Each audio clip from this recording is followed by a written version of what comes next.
yang mu'tabarah. Nggak boleh dengan ngasal ngerujuk ulama, nggak boleh. Tapi harus ulama yang mu'tabarah. Kalau kita ikuti pendapat yang tepat adalah memang di Al-Quran sendiri itu tidak ada batasan tentang jumlah kelompok yang harus didirikan di tengah-tengah kaum muslim. Jadi boleh lebih dari satu. Itu pendapat yang tepat. Tapi sebelum kita membahas di situ, mungkin saya ingin sampaikan satu topik ya. Mengapa harus ada organisasi atau kelompok Islam? Alasan yang pertama, jadi adanya organisasi dalam Islam itu bukan perkara dilarang, bukan merupakan perkara yang menyebabkan tetap pecah belahan sebenarnya. Jadi kalau kita teliti secara lebih mendalam, sebetulnya yang menyebabkan terpecah belahnya kaum muslimin itu bukan banyaknya organisasi, bukan banyaknya pendapat. Karena sejak dulu kan namanya madhab itu sudah ada ya. Madhab itu jangan jenengan bayangkan cuma 4 madhab, salahnya dengan madhab itu jumlahnya puluhan. Jadi misalnya ada dulu madhab fikih itu misalnya Imam Auza'i, beliau juga punya madhab kelompok sendiri. Cuma Imam Auza'i itu karena tidak punya murid, madhabnya dan hilang, kan ya. Tidak dengan Imam Maliki, Imam Hanafi, Imam Asy-Syafi'i, Imam Ahmad.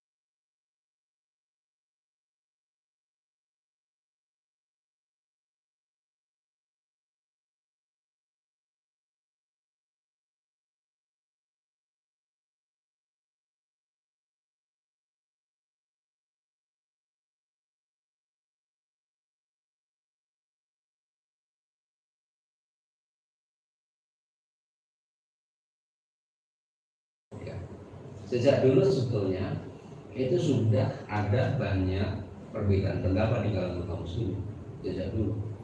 Dan ternyata sejak dulu pun juga hampir-hampir perbedaan pendapat itu tidak menyebabkan terjadinya perpecahan. Konflik di tengah-tengah kaum muslimin itu lebih banyak disebabkan karena sebab-sebab politik, bukan sebab perbedaan pendapat dalam fikih atau dalam ilmu kalam. Jadi yang pertama ada perintah mendirikan kelompok. Itu dalil yang pertama. Di Al-Quran sendiri itu justru ada perintah kepada kaum muslimin untuk mendirikan jamaah, mendirikan kelompok. Mungkin ini sudah masuk ya di tengah-tengah dengan dalam surah Ali Imran ayat 104. Kalau dengan baca misalnya di konun asasinya NU atau mungkin kalau di Muhammadiyah itu ada ADART-nya, itu dalilnya pasti ini salah satu dalilnya, yakni wal takum minkum ummatun yad'una ilal khair wa ya'muruna bil ma'ruf wa yanhauna 'anil munkar wa ulaika humul muflihun. Dan hendaklah ada di antara kamu segolongan umat yang menyeru kepada kebajikan. Jadi kata umatun di sini umatun ini artinya adalah ta'ifatun, kelompok, jama'atun atau firqatun, ya, gitu. Umat di sini itu bukan umat Islam keseluruhan, bukan. Beda dengan kuntum khairu ummatin, beda.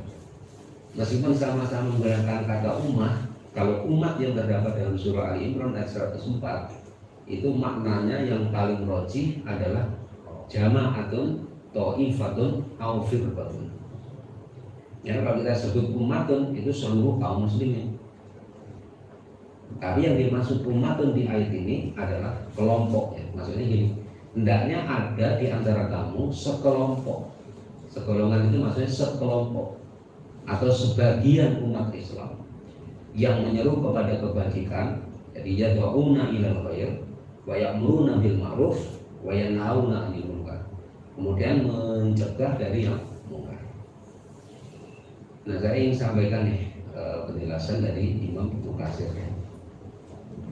Wa maksud min hadil ayah antakuna firqah minal ummati mutasaddiyatan li hadzal syami. Maksud ayat ini adalah hendaknya ada kelompok. Ini dijelaskan secara langsung dengan sebutan firqah. Makanya tadi ini